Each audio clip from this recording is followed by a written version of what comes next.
Good morning, good morning, good morning, good morning, Grenada, our sister Isles, Carriacou, Petit Martini. Good morning to those of you viewing, listening via social media platforms, whether it's our Facebook page or you via YouTube channel. Those of you via the GBN's webpage, also good morning and thanks for being part of To The Point for today. Today being the second day of the month of February, within the year 2023. Yeah, imagine we get into the second month of the year already. Time is on the move.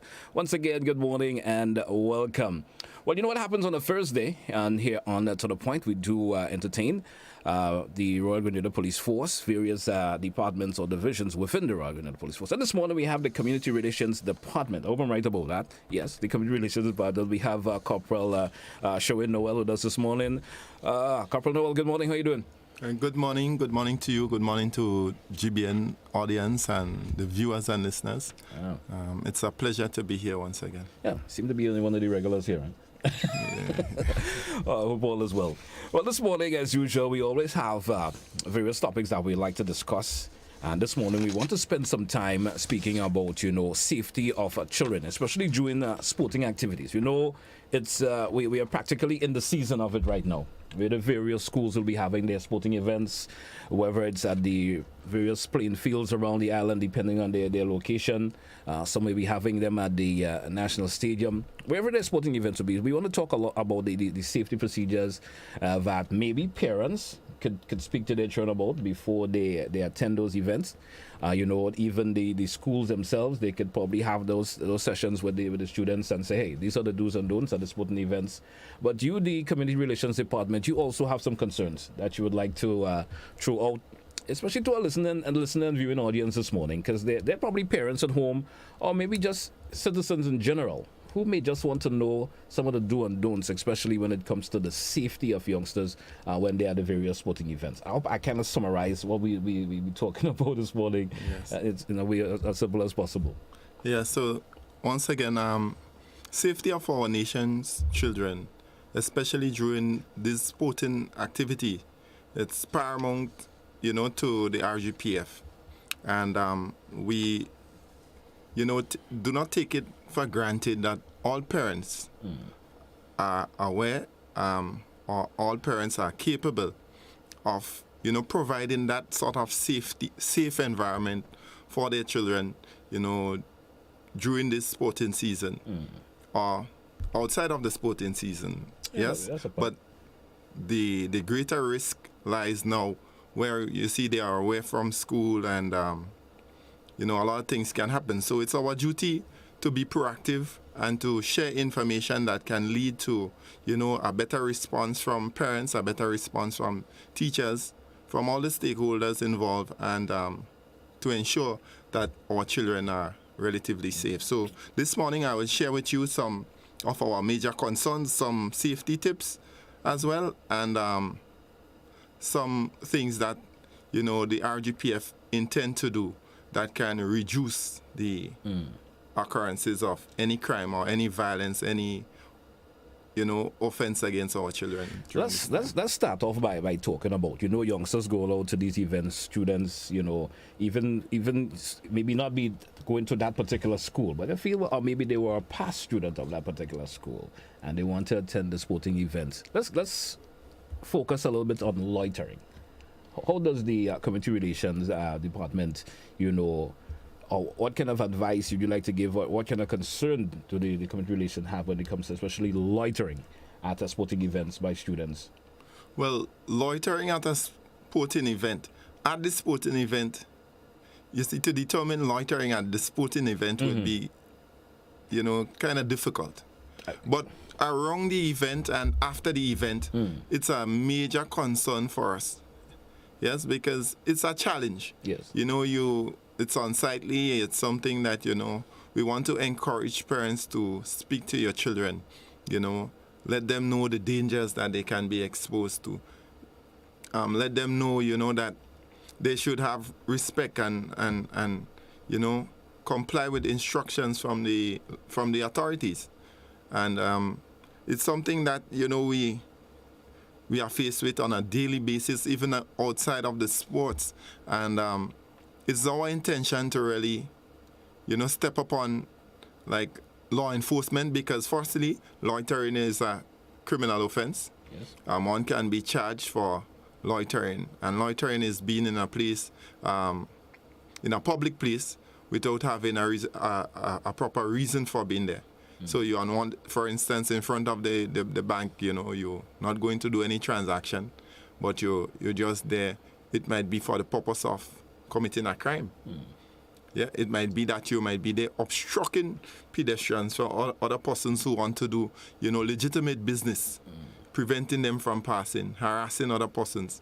These are some of the things that, you know, we find people get involved in when they are loitering. And so the school time, we know that a lot of students use the opportunity not to really go to pay attention to what is taking place in the sports. Especially if they're not participating. Exactly. I'm not running, I'm not doing any field events, but I'm attending the sport event. So that be their least concern is what's taking place at the inside of the venue. So these students, like most times, they would have the outside agendas. Okay. So they might have plans with, you know, other friends. They might have plans with, you know, female or male companion of the opposite sex, you know, to get involved and engage in misconduct.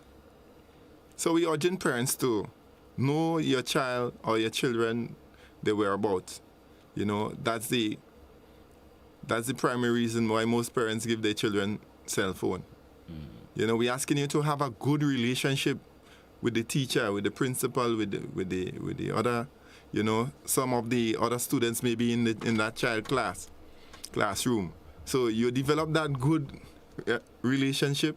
You know, you find out, make inquiries on that day, call the teacher. Sometimes the child come home and she said, Mommy, Daddy, you know, we have this event at the National Stadium today. It may not be sports, it might be something leading up to sports, like the hit for maybe the long jump or the high jump. And that child would walk with extra clothes in the bag. But you as the parent, you know, you see the child take extra clothes. Did you check to see whether it's, you know, clothes appropriate for long jump? Yeah. Did you check to see, you know, whether the clothes that might be, even though it might be appropriate, is something fitting for your child to wear? And you know, not to burden on you here, but you know, sometimes most schools these days will send a note to the parents. You know, the school will be having this activity or whatever. Maybe it's pertaining to a sporting event that is coming up. So your child is requested to come there. I guess most schools may do that these days. So if your son or daughter does not present that, you probably could take the initiative on yourself to get in contact with the school or the teacher of that particular class and get more information. Of course, and what we find, you know, prevailing these days is the group chat. You know, the class or the school would have this group chat that they would send information directly to the parents, because they would have the contact numbers for the parents, and so they would send information.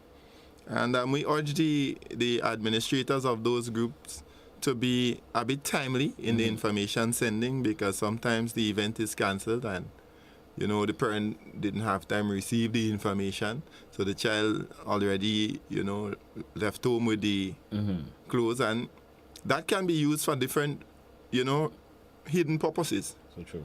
So we find a lot of loitering taking place in the uniform, outside of the uniform. So the mere sports is not an excuse. Children, sometimes, if they don't have like that strict or firm parental guidance, then you'll find that they lapse. And so it's a holistic approach. The police, you know, we are you know, involved directly and aggressively trying to apprehend that situation. But we need the support from the parents as well. Where does a school come to play in this? Especially in the loitering part, where let's focus a little bit on the sporting event that are taking place. And you know, where does the school, what part? We understand the teachers may be busy, you know, it's a sporting event today. They have various roles that will be playing on the sporting events. We understand they may not be able to pay attention to all of the students in terms of what they're doing. You understand? But where does the school, what part does the school really play into this? Knowing now maybe the parents send their son or daughter to the event, you understand? And leave it, you know, most parents know they have to work, whatever, so they leave it up to the school or the teachers and them, and they can't give every child that individual attention, especially when you come to that sporting event. From the Community Relations Department, what does the school play in this? Well, the school, I know for a fact that most principals and teachers, would speak to their class or their schools in relation to the issue of loitering. And, it's something that, most schools, strictly forbid. I mean, like seeing a group of students, not one, but from the same school in a public place carrying on rowdy and, delinquent, yes? Sometimes they've been compromising position themselves. Like sitting in position sometimes with someone of the opposite sex dressed in uniform. You might have a school tie in your neck. It sends a bad signal. But I know that most principals and most teachers speak against it. And they are doing their part. They are doing what they can. But like the ordinary citizens, some of these principals and teachers, they are afraid of being bullied by some of the parents. Because you see, as I said, it takes this thing, it starts at home. Yes. This thing about respect and charity and everything, it starts in the home. So if we as the authority, the police, the teachers, the principals, we have this policy or this law or rule that we say it's contrary to good conduct, and the parent is facilitating the child in doing those things or encouraging it, then we have a hard task, a difficult task. So we urging parents to speak to your children. As I said before, encourage them to comply with lawful instructions from the competent authority, meaning the police, the teacher, the principal, the person with that authority. Sometimes you might tell your child, do not speak to a stranger, or do not, take this kind of instructions from a stranger. But I would say if the instruction is for the betterment or for the good of that child, then you can listen. They are not asking you to come into a vehicle to go with them, but they are telling you, okay, take for instance the Tricentennial Park. You might see students sitting there in compromising positions. And so someone passing might say, young man, or young lady, this is an inappropriate position for you to be in, dressed in uniform. Or the time factor, so you should come be at home. from school, you're dressed in uniform, you should be home. They ask you to move and you say, my mother tell me don't take no instructions from strangers. You continue. But what you're doing, to yourself it's wrong. So, as I said before, it's a holistic approach. And this loitering issue, the RGPF definitely for this 2023 sporting season would be ramping up, our efforts to, to arrest this situation at a stage before, it becomes something out of control. We have seen it done in the past. After the events or during the events, you see a number of police officers on the street asking children to, go home. Take the first bus that you can get home. But loitering, on a whole, it's a serious challenge for us. And we need all stakeholders involved to do their part. All right. When it comes to being the exposure to sexual violence, especially during this particular season that is out right now, sporting events and so forth, what's the community relations departments say on this, and in terms of the safety and security of children when it comes to especially the sexual violence and so forth that could occur? Now, at these events there are individuals who come around these events to prey on the youngsters. You understand? Offering gifts and so forth that would lead to inappropriate actions between the individuals. What's the community relations department's take on this? So we are looking at this from two angles. One, basically the opportunity is created. Yes? The opportunity for the perpetrator to prey on the vulnerable, the children in particular we're looking at. And when we say children, we speak about starting from the infant stage come up, because we know that there is some guys out there without any mercy and just waiting for this opportunity. Limited conscience, I sometimes describe them as.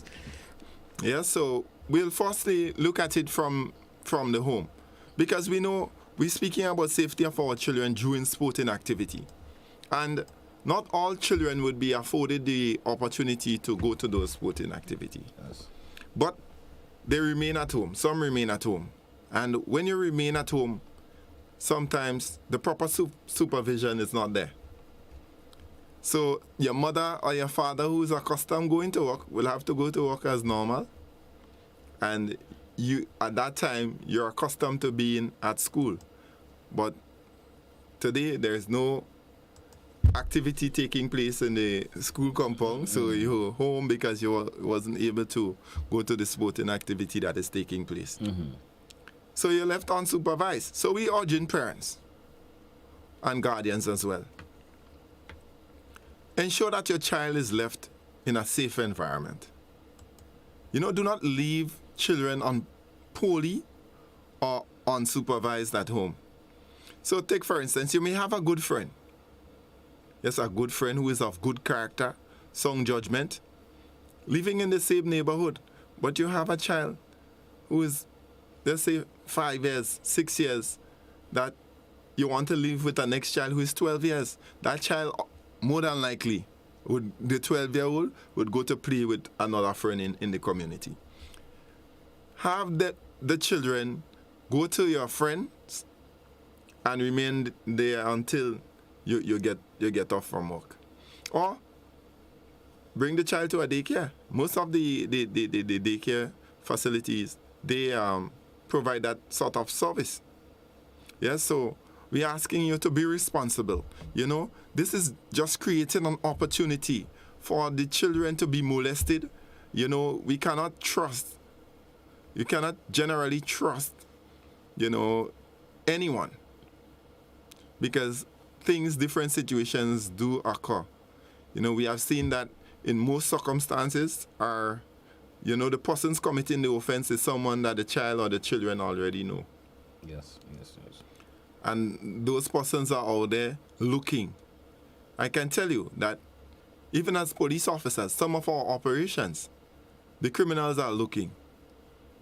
Just so the perpetrators are waiting for the opportunity. Yes, so we urge you to try and remove that element that creates the opportunity for those perpetrators. And I was speaking there about leaving the children at home. Unattended. Unsupervised, police supervised, or so on. Certainly do understand that. And the next situation we have is children going to the event. Now, going to the event, we urge parents to, if you're allowing your child to go without you going yourself, you have to coordinate these trips. So you would maybe, ask a parent, especially if it's an infant or a young one, ask another parent, who from the neighborhood or who you trust, if they can supervise the child for you at the event. We don't want to deny any child the opportunity of going to sports at all, because we know ourselves, the fun that we had. Yep. So try to coordinate those trips. Male as well as female, we're speaking here. So the young men, the young ladies who are in secondary school, at that sort of age, you know what happens. The men in the society, they are out there waiting for the opportunity when they see you walking in the dark. Walk in groups. If you are not sent with an adult, you coordinate with other persons from your community. The sporting activity might finish around 5, 6 in the afternoon. Sometimes based on where you are living. On your trip home, on your journey home, dark would take you outside. So coordinate your trips with other persons in the community, that you feel comfortable around. And that too would sort of remove an opportunity. At the sporting event, we know about the people loitering around the washroom area, the dark corners, the hidden corners where, your child, you speak to your children. Ask them, if they go into the washroom, ask a friend to go with them so the friend can stand and wait on them, because we know what happens. People go, they commit this sexual violence. And we're not only here speaking about the intercourse, but we're speaking about the touch.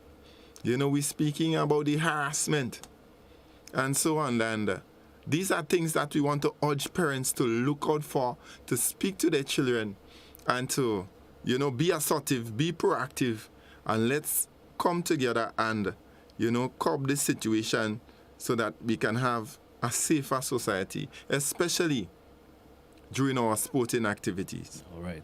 Let's take a break here, and when we come back, we discuss some more. We're coming right back. It's To The Point for today, Thursday, the 2nd day of February. We're coming right back.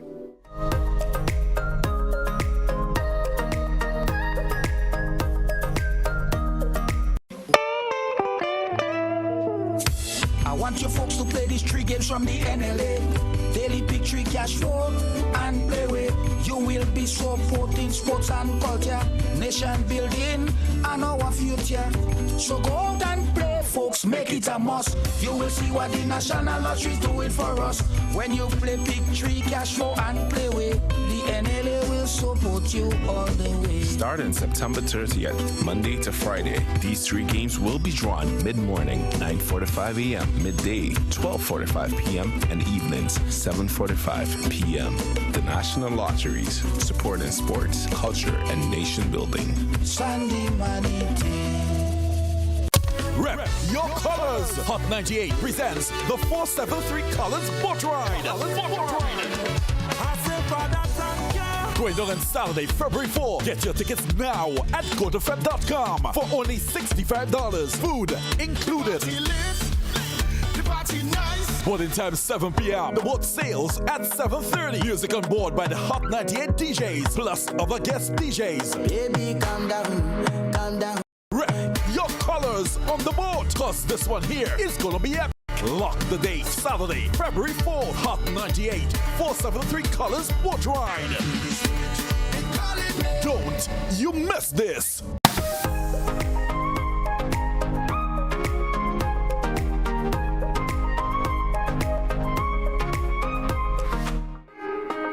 Welcome back, listeners and viewers. This morning, we have Corporal Noel with us this morning from the Community Relations Department here on To The Point this morning. And our chief focus this morning is, of course, safety of children during sporting activity. We spent some time in the first segment. We spoke a lot about loitering and exposure to sexual violence, especially with youngsters attending these events, or even as Corporal, of course, diverted a little bit and said, it's like even not only at the event, but at home. Also, youngsters being, of course, exposed to the sexual violence. It may not be at a sporting event, but be at home if they left home, with limited supervision. Now, the next bit of information that we want to throw out this morning is deals with, drugs and alcohol at school activities. We know for certain it's illegal for anyone to sell, alcohol at sporting activities, or even, be alcohol being part of the even if it's for adults alone or whatever, you should not have any alcohol selling at sporting activity, whether it's for primary or secondary or even a tertiary institution. Alcohol should be prohibited once, totally. But there's also the aspect of drugs, because there are individuals who always come up to prey on youngsters and offering them these things for whatever reasons there is. What's the Community Relations Department say, especially when it comes to drug and alcohol at school activities and thereafter, especially, after the events also? Because we will see there are various, people who set up their bars outside of the sporting events and have the alcohol selling.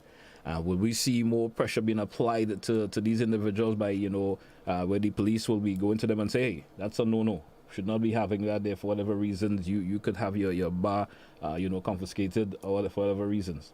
What's the Community Relations Department take on that? Yes. So, to start with, drugs, the possession of drugs, it's a criminal offense, right? Having in your possession a controlled drug is a criminal offense. There's the RGPF or the government, the state has a responsibility, to protect our nation's youth. And that's one of the reasons why the ministry, thought it best to put this ban on the sale of alcohol. Yeah, the policy with the ban on the sale of alcohol during sporting activity, school sporting activity. And the RGPF we are law enforcement, the main law enforcement agency in our country. Yes, and we pledge our full support in doing so. What we'll be doing is carrying out searches, at throughout the different bars and so on, the different stalls that is set up at the various sporting activities. And we are going to be doing that to ensure compliance with the policy. All right. Okay? The vendors and the shopkeepers in close proximity, we would like to appeal to them as well to please, refrain from selling alcohol especially to our students or youths in particular, because the sale of alcohol to students or to persons under the age of 16, it's a criminal offense. But at the same time, someone being in uniform and sell alcohol to them, it's a major concern for us. Yeah, so we're asking for your full compliance and cooperation in refraining from selling or, carrying to the event. Not only selling, but, carrying to the event, because some people, they would come from home with their bottles. Yeah, their bottles, they would, stash their bottles. Some people would cook. They would prepare, come to the event with the alcohol.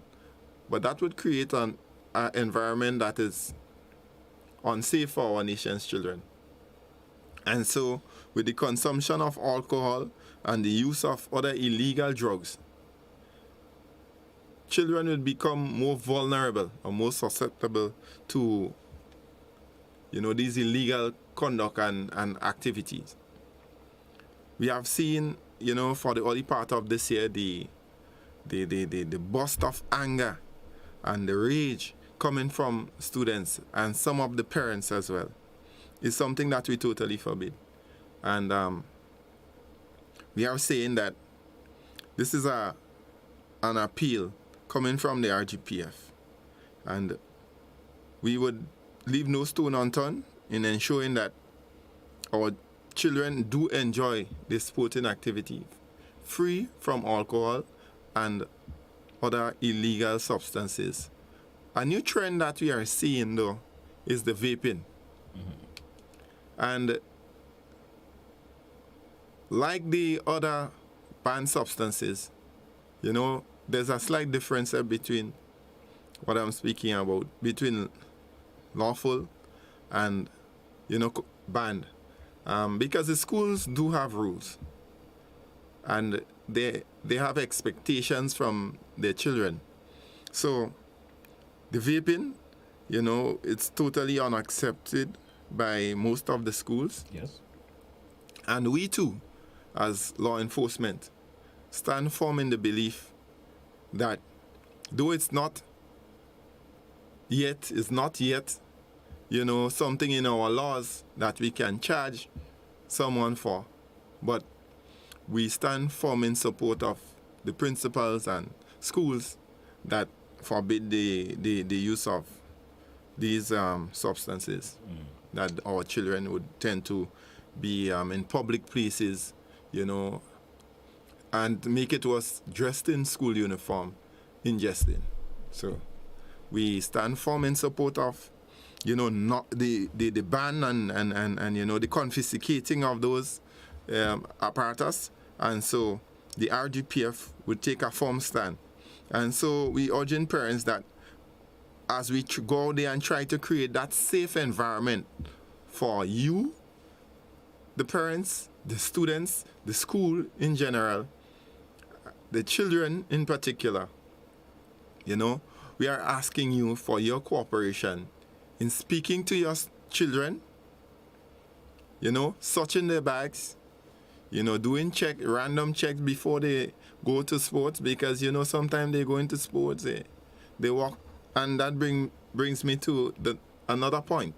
They are going to sports, they put on it's school sports. The school asked them to come with the uniform, but they were dressed, put on a cap on their head, the stopper in their ears, you know, a T-shirt, wear another sneakers. It's an opportunity that some children see, you know, to really showcase what they have. And so we're saying that school activities, activities, sporting activities, there are activities away from the school compound in another venue. So they should always be complying with the school rules. Because some schools still see it as another school there, even though it's the sporting activity that is taking place, but they still see it as another school day. Yes, it's a school day away from the school compound. Yes, so a lot of that, as I was saying, that would bring me to the next point. A lot of students now would use the opportunity to carry offensive weapons. Yes. Now, I'm one of the officers who frequent, you know, most of the schools. And so I had the opportunity of speaking to quite a lot of students. Mm-hmm. And most of the reasons that they give for having offensive weapons in their possession are exactly what creates the offense. Yes? Yeah. So take, for instance, you might go to a school, you know, where a child would have been found with a knife in his possession. And when asked the question, you know, what is your reason for having the knife in your possession? You'd say, officer, those guys threatened me, and I take the knife from home to defend myself. Or I just feel like I want to have the knife just in case somebody attack me. Now that is what creates the offense.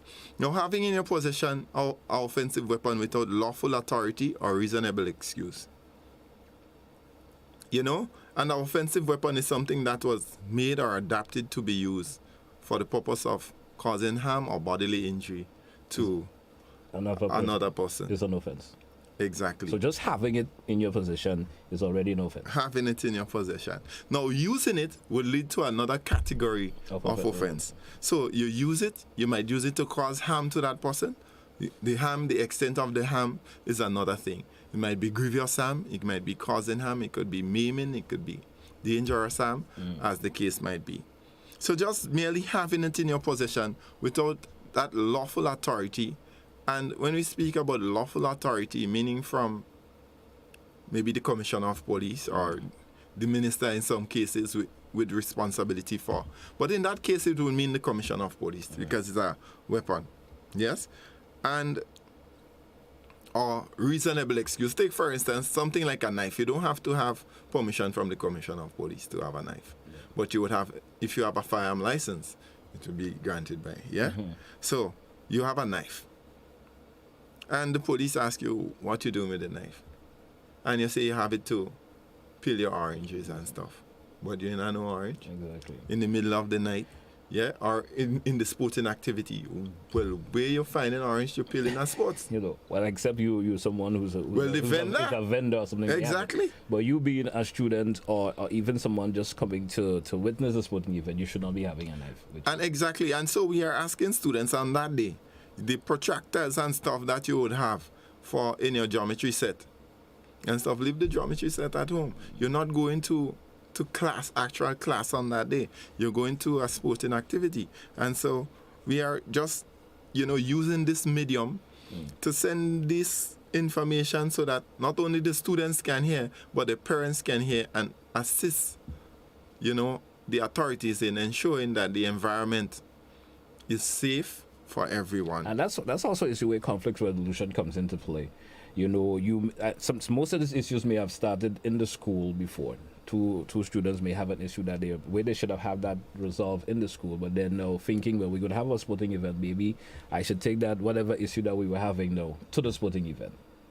You understand? So where that conflict should have resolved, maybe you should have talked to the principal, or you may have talked to your teacher. I know maybe there are students who may have talked to their parents about it already. and that for some reason the parent probably could have visited the school and go to the principal and discuss, well, my son or daughter is having an issue and would like to have it resolved here before it gets out of hand for whatever reason, especially not have at the sporting event. You don't want the sporting event be disrupted by two individuals wanting to fight and they have no offensive weapons. Exactly. And you hit the nail on the head, because that is exactly what we are trying to encourage. We are trying to encourage peaceful, conflict solution then, as you should say. Rightfully said, a lot of issues, are festering among, our youths. For some reason, maybe the avenue through which the reporting has to take place, there's some blockage. And so we find a lot of youths remain silent about issues that are affecting them, in a significant way. And, we are saying now that there is this avenue for reporting the matter. Now you can speak to your class teacher, who you might be more comfortable with. Or if not, report it to the principal. But sometimes, some students, they are shy and they don't want to go directly to the principal. So we're asking you, find someone who you can trust, someone who can do something about your concern. Come to the police, come to the community relations department, tell us of your issue and let us assist you. Sometimes it may not be a situation that would have to lead to an arrest, but it can be just a mere fact that you might have to speak to someone, to prevent the situation from escalating. And in this segment, that's we're going to invite callers from our viewers and listeners this morning. If you do have a comment you'd like to make or a question you would like to ask Corporal Noel, feel free to do so. I think we do have our very first caller. Let's go over to the line and say good morning. Good morning to you, caller. Yes, good morning, sirs. And it's a deep concern, really. I have called on previous occasions concerning basically the same issue, because you have had police officers, giving different comments. But here, I think there's a conflict in interest when the officer mentioned that people who it is illegal to sell alcohol to people who are under 16 years, and you have a child being described as by the police as anyone under 18. Again, you have children going to school, 16, 17, but 17 is a child, but you still it's illegal to sell alcohol to such a person. Now, how do you handle the situation? I think, but my feeling is that that law should be changed. It should be illegal to sell alcohol to children once it's a child under 18 years. It should be illegal, not only under 16. How does the officer explain that? Thank you. Thank you also, caller. Yeah, well, the law is not yet revised in terms of that aspect, and we are just merely law enforcement. But at the same time, I do agree with the caller, and I think that it's something that should be looked into, and something that can be debated on, by the nation, because my opinion is just merely, mine, and your own is yours. But at the same time, it's national debates that we need to have consultation with the nation and see where we go from there, because the law is just as it is, and we only have the authority to do what the law says. Let's entertain another caller. Caller, good morning, welcome. Good morning, GT, and good morning to the officer. GT, I have it right this morning. Yesterday I was calling some guys officers. Officer, this is one of the, a couple things. I just want to answer a question before I get to this question now. On Innocent this morning, Innocent was asking regarding the nurses and the teachers. Innocent, I vote for the teachers. Now, officer, the one of the problem in society with students is that the male figure in the house is absent. If you have a father, I'm not talking about a bully, I'm talking about a father figure in the house, you would see the children, the students going in classroom, being on the street. 90% of the time, they are different in attitude and discipline every walk than the person, the mother especially, who is a single parent. Now, and it's unfortunate to say that there are police officers who have children, and that's why people have to use the word slipped me, to have a child here, there, everywhere. And you cannot be everywhere to father that child. You could give them monies, some men don't, but it's easier to give them a $5 than to be a parent. So men have to take full responsibility, plan their family, know what they want before they go out having children. And then you have the children all over the place, giving teachers problems. And any parent that go in any school and try to attack any school teacher, any form, I think that's an offense, and the law should deal with that. Well, I hope they are doing it. Now, other thing, the drugs, the people that selling the drugs. Now, the students, the illegal drugs, the students cannot bring the drugs from wherever to wherever. Now, I never smoke. I don't know about drugs, but this morning they have to have money to buy it and all these things. Now, the drugs, any person that sell illegal drugs to any student should be cut off from society, meaning we have to give them tough love, put them in jail for life, because they're destroying our young generation, and they're still going out. They pay $1 million in the court, and they go back to do the same thing. So we have to cut them out. Thank you, officer. Have a nice day. Thank you also, caller. Yeah. The caller did make some significant points there, especially when it comes to the part of drugs. I mean, the person do have to go through the process. Yeah. You have to go through a process. It's not of just putting them away just like that. You know, there's a process for it. Let's entertain another caller. Caller, good morning. Welcome. Yeah, good morning, JC, and good morning to the officer. Is it one? I'm not too sure if there's more than one. Is it one officer? Yeah, just one with this one. Just Corporal Noel with us this morning. He said something I really believe that. He said we need to have national dialogue. We need to have much more, because even some of the response that people have is not always accurate, you know. It might be partially true. For instance, we all know the people who peddle drugs and also in arms and so on. And when I say we all, I don't mean every single person, but generally people know who are the people. Well, we keep it a secret, either because we are afraid that we might become a target, or these people might be connected to us.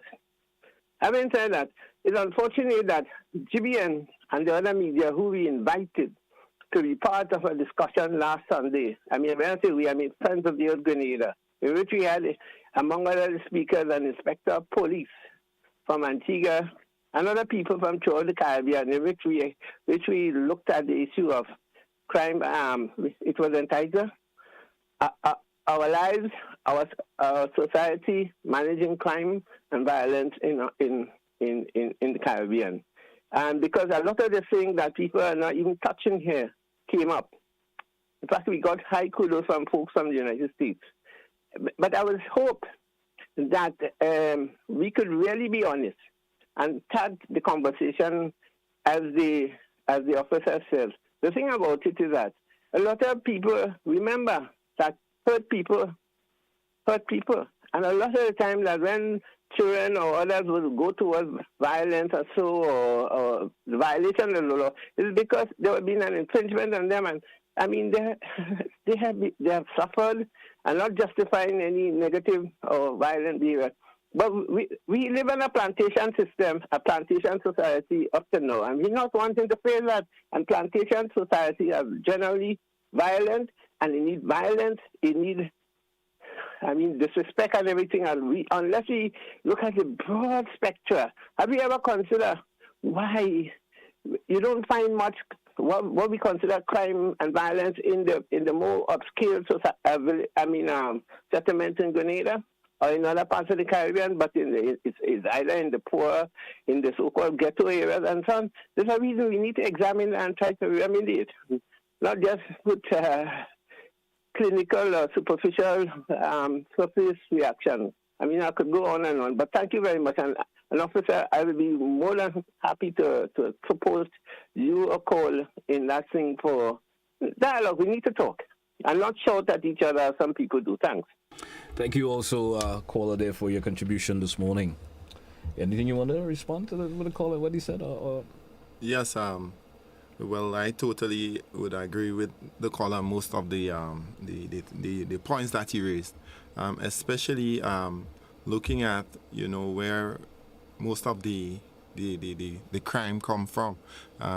When you do the crime mapping, you would recognize that most of the communities that are, less fortunate would be the ones showing up most frequent in relation to that aspect. All right. Let's take another caller. Caller, good morning. Welcome. Yes, sir. Good morning. I sort of getting worried over the continuous talking, policing this. Everybody just talking. But it seems that nothing that they talk about is implemented, because we continue to repeat the same thing over and over. Now, the solution to the problem of mankind, whether it's children, parents, men who have children here and there, regardless of what it is, Christ is missing in society. He is missing in our homes. He's missing in our schools. And so we have no point of reference for what is called good behavior. Christ is missing. And if we want to have a society, or we have a generation that is good, to behave better, to do what is right, it's only from a knowledge and an experience with Christ in their life, individually. Each person needs that transformation, this change in his whole life, and it's only Christ that can give that change. So unless as a society, as a nation, we encourage our people to turn to God. And again, the church has failed God tremendously. And as I say this, I remember some years ago, some churches received money from the previous government. Under what condition they were given that money, we don't know. But from the time they received that money, it's as though their mouth shut. So we have to be careful when we take in things from people. We don't know the source from where it comes, and we don't know what effect it could have on us. But I'm saying Grenada need God, and we need God urgently, and we've got to pray that the church would arise and begin to teach not religion, not denomination, but the word of God to our children, our parents, and our communities. Thank you so much, caller. Thank you so much, caller, for your contribution this morning. It's to the point we due for a break. Let's take our break, and we come back, make our final comments, and take a wrap for today's program. We're coming right back after the break. Stay with us, folks. To the point for today, Thursday, the 2nd day of February. We're coming right back.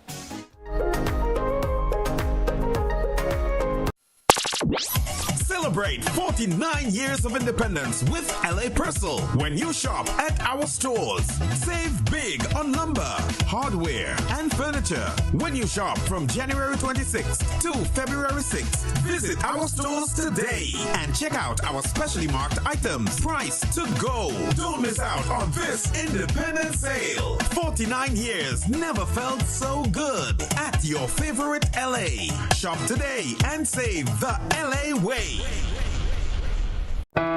Did you know that our changing climate is disrupting weather patterns and continues to cause more intense weather systems? Did you know that at least 3/4 of natural disasters are water-related and their intensity and frequency is increasing? Did you know that rising sea levels can cause our fresh water to become contaminated or salty? These are just some of the realities that will be examined in our new series, Our Climate Climate Reality, which premieres on Wednesday, February 1st from 8 p.m. on all GBN platforms. Our Climate Reality will engage local, regional, and international stakeholders in this fight to preserve our planet and our most precious resources. Our Climate Reality, brought to you in part by the Grenada Climate Resilient Water Sector and Habats.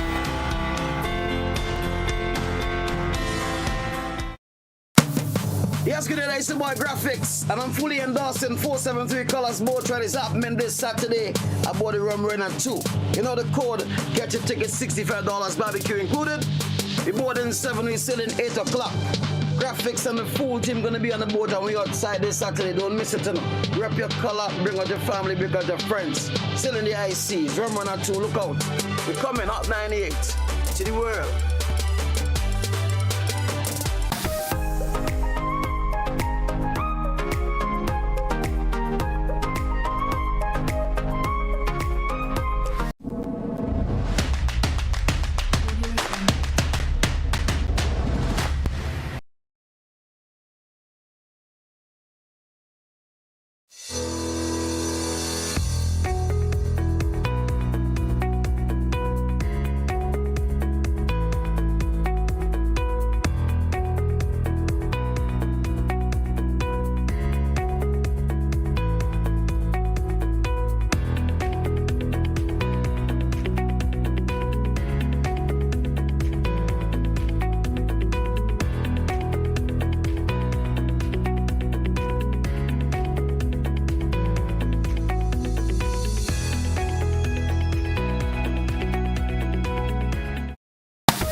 Welcome back, listeners and viewers this morning to The Point for today, Thursday, the 2nd day of February. We have Corporal Noel with us this morning from the Community Relations Department. And we're talking this morning, our main focus of conversation this morning was primarily on, the safety of children during sporting activities. Now, Corporal, before we wrap up this morning, I think something we didn't put a lot of emphasis during our previous conversation, even before we start entertaining the phone calls. After the sporting event, there's also that issue when, getting those encouraging children to get home, transporting them, especially on buses, the speed that buses go at, or even parents picking with children. What kind of advice would the community relations like to throw out in terms of, especially after the event, in terms of getting the children out and at home safely as possible? Yes. Well, to start with, that is one of our concerns as well. And we are asking, principals and teachers to, if possible, make some sort of arrangement with the bus operators, so that it can be convenient to pick up the students at the location of the event instead of having them to, travel to the bus terminal, for instance, to get that bus. Parents who are picking up students after the events, we urge you to do so in a timely manner, soon after the event is completed, because we don't want, the younger ones to go missing. We don't want, the loitering in the various areas, and so that would be a great, gesture. We also urging the bus operators to bear in mind the speed limit on our nation roads. When you traversing the nation road, we urge you to comply with the rules and regulations. Don't overload your bus. We know it's an opportunity you might see to make a fast money because, the passengers want to get home, but don't speed to get there. So don't overload the bus. Don't speed. Don't be reckless. And at the end of the day, safety is the most important thing that we are looking at. You arrive safe, and we see you next day, we talk, you get an opportunity to make more money. So let's take this thing serious. The safety of our children, remember, proper supervision, proper parental guidance, talking to your children, searching the bags, going to the event with the child, if possible. we look at, looking out for the child unexpectedly as well, in relation to the loitering, to the misconduct, searching to see if you get offensive weapons that they might hide to carry to the sporting events, and asking them, to comply with the principal, the teachers, the police officers who might be out there, looking out for their interests. And once again, if you do that, then you're assisting us in creating a safe environment for us all. Once again, I say thank you. Thank you to GBN for creating the avenue for us to share this information. And we do look forward for a successful sporting season 2023. Corporal Noel, I want to thank you also for popping in and sharing information you did this morning. Very fruitful information as always. I certainly hope the listeners and viewers out there will take the necessary advice that you were through this morning. There may be a mom or a dad out there who have a particular son or daughter who will be attending the various sporting activity coming up, and they could throw those advice out to them and make sure that the event becomes successful and their son or daughter is safe at the end of this event. Thanks once again. And that's why I also say thanks to all the viewers and listeners this morning. Those of you via our social media platform, those of you listening via K105, Classic Radio, and those who are viewing via GBN TV. That's why thank you so much for being part of To The Point for today. Until we have another edition for you, most likely will be tomorrow when the Almighty permits. Have yourself a great day.